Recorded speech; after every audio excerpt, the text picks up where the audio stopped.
యజమానుడికి ఒక దాసుడు 10,000 తలాంతులు అప్పు ఉన్నాడంట.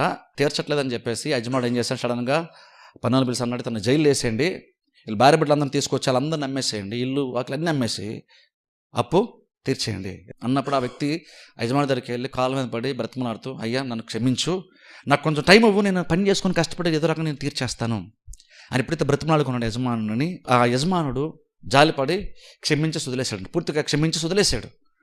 10,000 తలాంతులు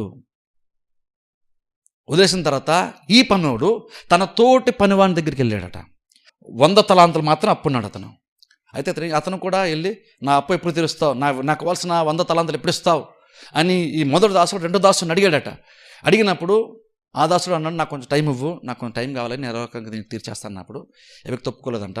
ఒప్పుకోకుండా జైల్లో వేసాడంట. అక్కడితో స్టోరీ అయిపోలేదు, ఇంకా ఉంది. ఆ స్టోరీ ఏంటి తెలుసా? ఆ తర్వాత కొంతమంది వెళ్ళి యజమానుడికి ఆ విషయం చెప్పారంట. అక్కడితో స్టోరీ అయిపోలేదు. నువ్వు క్షమించలేదు కాబట్టి అక్కడితో స్టోరీ అయిపోయింది అనుకుంటున్నారా? అక్కడితో స్టోరీ అవ్వలేదు, ఇంకా ఉంది. నేను క్షమించలేదు, వదిలేశాను, ఆ టాపిక్ నేను మర్చిపోతాను, అసలు దాన్ని ఆలోచించను నువ్వు అనుకుంటున్నావు, కానీ అక్కడితో కార్యం అయిపోలేదు, ఇంకా కంటిన్యూ అవుతుంది. నీకు తెలియకుండా తర్వాత చాలా జరుగుతుంది నీ వెనకాల. కొంతమంది పనులు వెళ్ళి ఆ యజమానికి ఆ విషయం చెప్పారు. అయ్యో ఇలా జైల్లో వేయించాడు, 100 తలాంతులు అప్పున్నాడు, కానీ జైల్లో వేయించాడు, కనీసం కనికరం కూడా చూపించలేదు అన్నప్పుడు మరలే మొదటి దాసుని యజమానుడు పిలిపించాడు. పిలిపించి ఏమన్నాడు తెలుసా?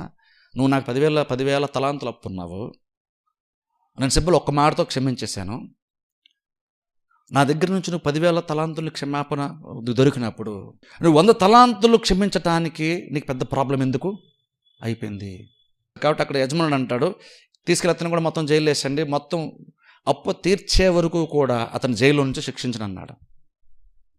అక్కడ కూడా స్టోరీ అయిపోలేదు, అక్కడ అదే అయిపోయింది. కానీ ఒకసారి ఆలోచించండి, జైల్లో పెట్టిన తర్వాత అతను శిక్షిస్తున్నప్పుడు అతను బయట ఉంటేనే అప్పు తీర్చలేని వాడు ఇప్పుడు జైల్లో ఉండగా అప్పు ఎలా తీరుస్తాడు?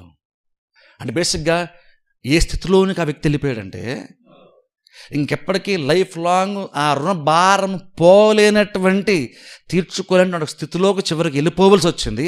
ఆ స్థితిలో నెట్టివేయబడ్డాడు ఈ యొక్క దాసుడు, మొదటి దాసుడు తెలుసా? అది కూడా ఎందుకని?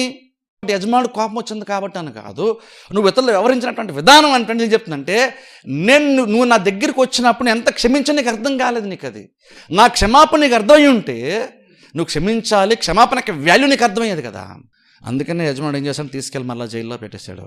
ఎప్పుడు తీర్చగలడు అంటే ఎప్పటికీ, ఇంకా ఆ సిచ్యువేషన్ ఎలాంటిది అంటే ఇంకెప్పటికీ ఈ మొదటి దాసుడు రుణ భారాన్ని తీర్చుకొని లేడు.